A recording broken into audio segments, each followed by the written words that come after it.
आजकाल जग या खूप फास्ट झाला हा. चुलीर ठेवच्या आधी लोकांका गिळूक गावाक होया अशी आजकाल प्रत्येकाची तरा झाली हा. कोण कोणाबरोबर खडे गेलो या लोकांका आजकाल सांगायची गरज पडणार नाही.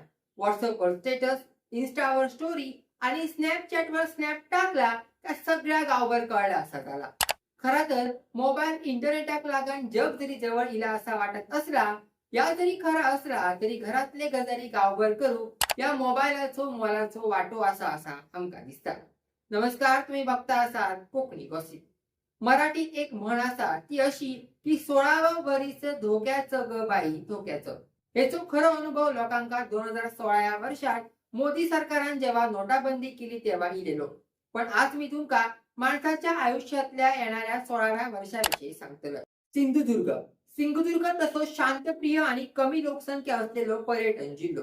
पण फाटल्या काही वर्षापासून या जिल्ह्यात कोणाची तरी नजर लागली. दर 1-2 महिन्यात असे काहीतरी गजाली घडतात त्याका लागून सिंधुदुर्गचा बरा असलेल्या नावात शिरा पडतात.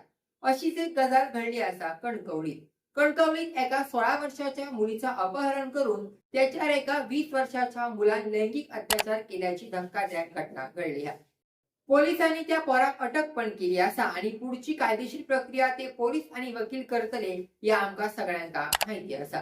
पोलिसांनी दिलेल्या माहितीनुसार कणकवली परिसरातला एक 11वी शिकणारा चेडू शनिवार दिनांक 11 जुलैक आपल्या आवशी बरोबर भांडण दुपारनंतर घरातून बाहेर पडान गेला. खंय तरी गेला असताना राग निवाळलो काय परत येताला असा घरच्यांका दिसला असताला. पण या वाढलेला चेडू 2 दिवस घराकडे येऊकच नाही. त्याका सगळीकडे शोधला तरी काय ता गावाक नाही. म्हणून घरातल्यांनी 14 जुलैक मुलीचा अपहरण केल्याची फिर्याद कणकवली पोलीस ठाण्यात दिली. पोलिसांनी शोधाशोध सुरू केली असता आता चेडू कणकवली परकवाडी परिसरात असल्याचा समजला. या सगळ्या प्रकरणातलो संशयित 20 वर्षाचा युवक अभिजित वडार याच्या परकवाडीतल्या घराकडे चौकशी केली असता त्या चेडू वडारच्या घरात दिसला. मगे पोलिसांनी दोघांकाय पोलीस ठाण्यात सखोल चौकशी करून दाखल केला असता त्या चेडू आणि तो अभिषेक नावाचा पोरगो या दोघांची आधीपासूनच ओळख असल्याचा समोर आला.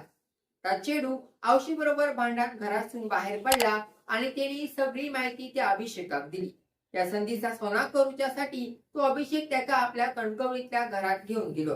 ते चेडवाक अजून 18 वर्ष पूर्ण होऊक नाही. तो अल्पवयीन असा या माहित असान पण त्या अभिषेकान 12 जुलैक त्याका आपल्या प्रेमाचो अभिषेक घातलो. त्या अल्पवयीन चेडवाची वैद्यकीय तपासणी करून अभिषेक वडाच्या विरोधात पोस्कोसह अपहरण आणि बलात्काराचा गुन्हा दाखल करून पोलिसांनी अटक करून कायदेशीर प्रक्रिया सुरू केली असा. तारीख पे तारीख हो प्रकार सुरूच राहतलो. जरी त्या मुलार पोलिसांनी विविध कलमा लावून त्याका जरी अटक केली तरी या घडलेल्या सगळ्या प्रकरणात त्या मुला इतको त्या अल्पवयीन चेडू आणि दोघांच्या घरातले पालक जबाबदार असत. आवशी बरोबर भांडण करून घराबाहेर पडाक आणि त्या पोरग्या बरोबर प्रेमाचो अभिषेक करू त्या चेडू काय लहान नाही, फक्त अल्पवयीन असा या मार खरा असा. या सगळ्या प्रकरणात जरी तो पोरगो दोषी असलो तरी त्या घडलेल्या घटनेक त्या चेडू पण तितकाच जबाबदार असा. शेवटी टाळी एका हातान वाजणार नाही आणि चमच्याशिवाय जेवण शिजणार नाही या मार खरा असा. आपली पोरगी शाळेत कॉलेजात कोणाबरोबर जातात, कशी जातात, कधी जातात याच्यावर पालकांनी लक्ष देऊचो, नाहीतर मग असे गजाली घडतात. अशीच एक गजाल म्हणजे मी एका प्रवासादरम्यान अनुभवलंय ती तुमका वाय सांगतात. ती गजाल अशी की संध्याकाळची वेळ होती. एसटी पूर्ण भरलेली होती. सिंधुदुर्गातल्या एका नामांकित इंग्रजी माध्यमाच्या शाळेतला साधारण 8वी ते 9वी शिकणारा शाळेचा ड्रेस घालून बसलेला एक चेडू एसटीत बसल्यापासून स्टॉपवर उतरापर्यंत फोनवर मुरडान, हसान, आकडान, चिरडान बोला होता. आता साहजिकच आपण कोणाबरोबर कसे बोलतो या प्रत्येकाचा माहिती असा.